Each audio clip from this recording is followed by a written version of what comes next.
આપકા સ્વાગત है। ચાલો દર્શક મિત્રો, નવા વિડીયોમાં આપનું હાર્દિક સ્વાગત છે અને સમાચાર જોશું વિગતવાર ને હું છું રિપોર્ટર દિનેશ કુમાર બાબરિયા ઘેટી. તો મિત્રો નમસ્કાર પત્રકાર મિત્રો. આગામી 22મી ઓગસ્ટે સવારે 10 વાગે સાબરકાંઠા જિલ્લામાં પત્રકારોનું જિલ્લા અધિવેશનનું આયોજન પત્રકાર એકતા પરિષદ દ્વારા કરવામાં આવ્યું છે. સાબરકાંઠાના પ્રાંતિજ તાલુકાના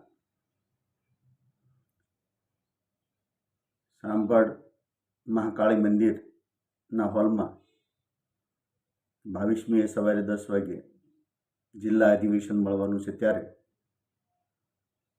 સાબરકાંઠા જિલ્લાના દરેક તાલુકાના, નગર અને શહેરના નાના મોટા તમામ પત્રકારોને આ અધિવેશનમાં ઉપસ્થિત રહેવા જાહેર આમંત્રણ છે. અધિવેશનમાં ઘણા સમયથી જે અવનવી અફવાઓ, મનગણત આક્ષેપો થઈ રહ્યા છે, એનો જવાબ પત્રકારોને આપવામાં બંધાયેલો છે. દરેક પત્રકાર મારી કાર્ય અને ફરજનો હિસાબ માગી શકે છે, પરંતુ જે લોકો માત્ર સંગઠનના ઉઘરાણા કરતા હતા, સંગઠનને બદનામ કરતા હતા, 2 વર્ષમાં એક પણ કાર્યક્રમ નહોતો કર્યો, ચૂંટણી કરવાની લેખિત પત્રથી જાણ કરી છતાં તાલુકાનો પ્રવાસ કરીને તાલુકાની ચૂંટણીઓ પણ નહોતી કરવી, જેને ચૂંટણી ફેસ કર્યા વિના એમનું હોદ્દા ઉપર ચીટકી રહ્યું હતું, એવા લોકો ચૂંટણી જાહેર કરી એટલે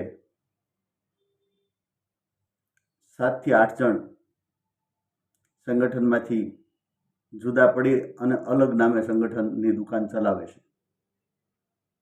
ખૂબ ઉઘરાણા કર્યા છે, પણ એના કર્યા એ ભોગવે, એના માટે અમે જવાબદાર નથી. આ સંગઠન પાયનો હિસાબ આપવા બંધાયેલું છે. આ સંગઠનમાં જવાબદાર વ્યક્તિ સિવાય કોઈને સત્તા પણ નથી ઉઘરાણા કરવાની. એટલે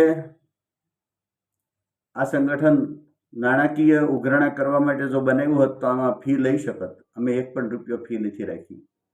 નાના મોટાનો ભેદભાવ નથી. નાનો અને મોટો તમામ પત્રકાર એક પરિવાર સાથે બેસે, શિસ્તબદ્ધ સંગઠન બને અને સરકારમાં ઘણી માગણીઓ આપણી પેન્ડિંગ છે, આપણી સંગઠન શક્તિના આધારે એ માગણીના વહેલી તકે ઉકેલ આવે, એ હેતુ માટે આ સંગઠન બનેલું છે, નહીં કે ઉઘરાણા કરવા માટે. પણ સંગઠનને કલંકિત કરતા લોકોને આ સંગઠન ક્યારેય ચલાવતું નથી.